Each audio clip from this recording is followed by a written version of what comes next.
Welcome to the only daily podcast focusing on compliance news of the day. Each morning, start your day with a cup of coffee and Tom Fox, the voice of compliance, to hear about 4 of the top compliance, corruption, or leadership stories you will need to start your day.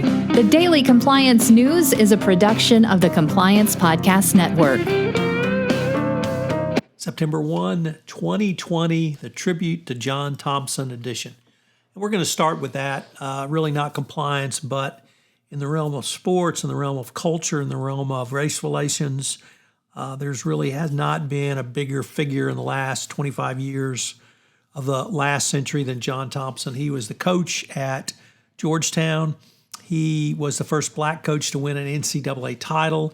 He won 2 NBA titles as a player with the Boston Celtics.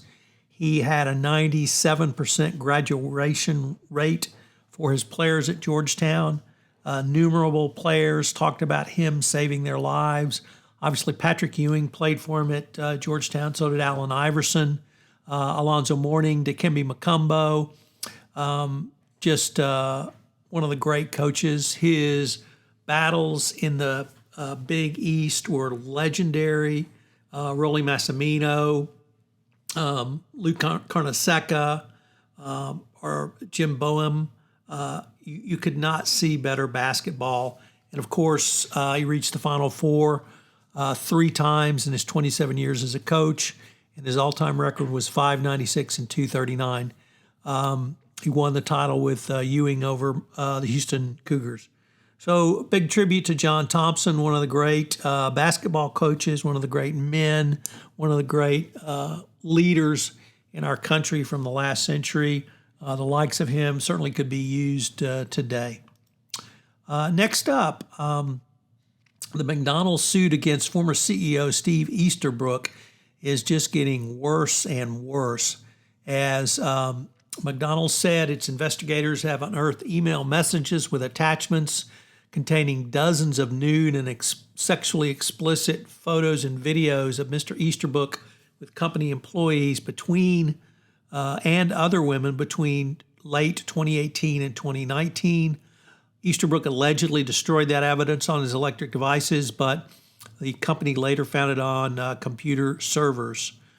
Easterbrook's attorney said this is all a big hoo-ha, and that Easterbrook told McDonald's everything he had done. So when you have picture evidence, video evidence, it is bad, and you have to wonder how toxic the culture of McDonald's was under Easterbrook.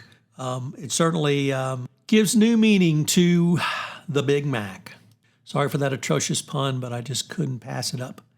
Next, 2 articles from the Financial Times. The first from Andrew Hill on his always great On Management column, where he talked about the lack of a handshake and what that could mean going forward in business meetings.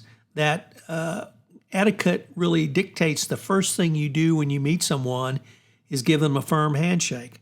Now, Donald Trump took that to a new level, trying to squeeze literally the life out of world leaders. I'm not talking about that sort of insanity, but what's going to happen going forward when we can no longer shake hands because of COVID or coronavirus related? What's going to be the protocol? What's going to be the proper way to greet someone and garner their trust? The Daily Compliance News is a production of the Compliance Podcast Network and a proud member of C-Suite Radio. Thanks so much for listening. I hope you'll join me again tomorrow.